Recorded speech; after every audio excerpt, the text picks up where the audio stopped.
Hi, and welcome to the second episode of Autism Talk TV. Aaron recently sat down with the authors of Take Control of Asperger Syndrome, the official guide for teens with Asperger Syndrome and Nonverbal Learning Disorder. Thanks, Alex. Take Control of Asperger Syndrome addresses teens on the spectrum. The real-life scenarios presented in the book provides tips for teens about social skills, self-advocacy, and surviving school. I enjoyed sitting down with authors Janet Price and Jennifer Fisher. Excellent. Let's go to the clip.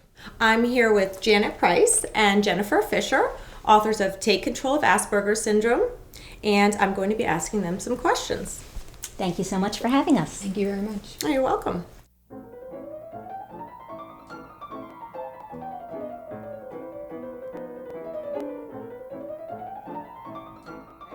So, what is the main message that you want to get across when you're writing your book? There are several messages that we wanted to get across. Number one, as a parent of a teenager with this disorder, I know that, teenagers as a group can feel very alone. Teenagers with Asperger's and nonverbal learning disorder, it's even more alone than that. And so the first message is really, you're not alone. There's a lot of kids out there just like you. There are strategies that you can use to help in areas where you have some challenges. And you also possess a lot of strengths that can really help and go a long way. Well, one of the interesting things that we did in our book was we interviewed dozens of kids and teens all over the country who have Asperger's and nonverbal learning disorder, and we asked them to self-identify some of their strengths. And what was really interesting is that these kids are a lot more self-aware than you might imagine.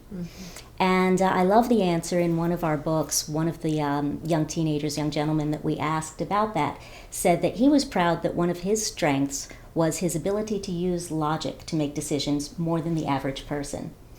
The really stunning thing about that answer is a very recent study published in 2008 in Science Daily bore out that very same evidence. They did an experiment with people on the spectrum and neurotypical folks, and they gave them choices, and the choices were couched in emotional language.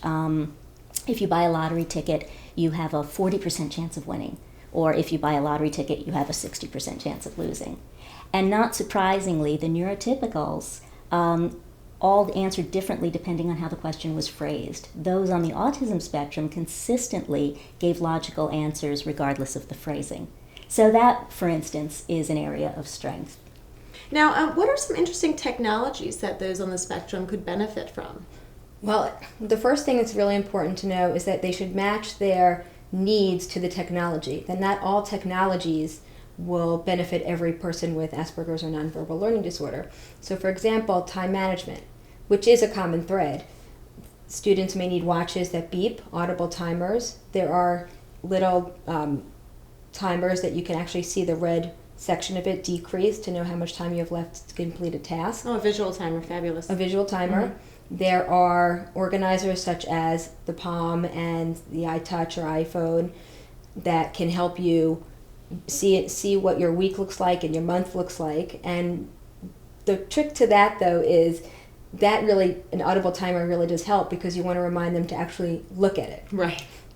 But again, matching the technology. There's a lot of software out there to help with written language organization, which is a big weakness for students with this disability. And such as graphic organizers, programs like Kidspiration and Inspiration, which offer free trials that you can test it out first, which is really important. I encourage parents to really investigate companies and software technologies that give them free trials to see if it works, because just because it looks good in theory doesn't mean that it's going to match the exact need of their child. Okay, great. Thank you. Okay. And now, a lot of people have trouble with homework. Can you give some suggestions of what they can do to improve their ability to complete their homework in a timely manner? This is actually a chapter that we're very proud of in our book. The use of charts is extremely important, again, following the logical sequence, and consistency. One of the things that we're hearing of students that are reading our book is that they never knew that it's okay to take a break during homework.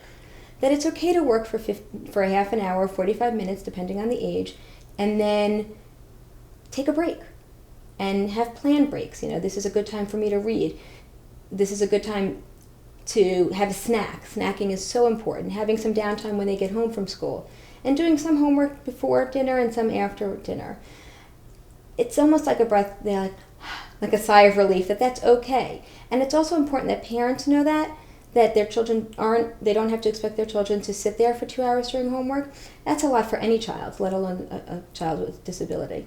Great. So then taking a break could actually benefit them and help them focus better on their homework. Exactly. And so we can let parents know that. Right. And even sensory breaks for those with sensory needs, such as heavy lifting, for example, also helps getting them back to task and focused. Okay, wonderful. So will you guys be writing some more books in the future? What can we expect? Do you want to let us in on it?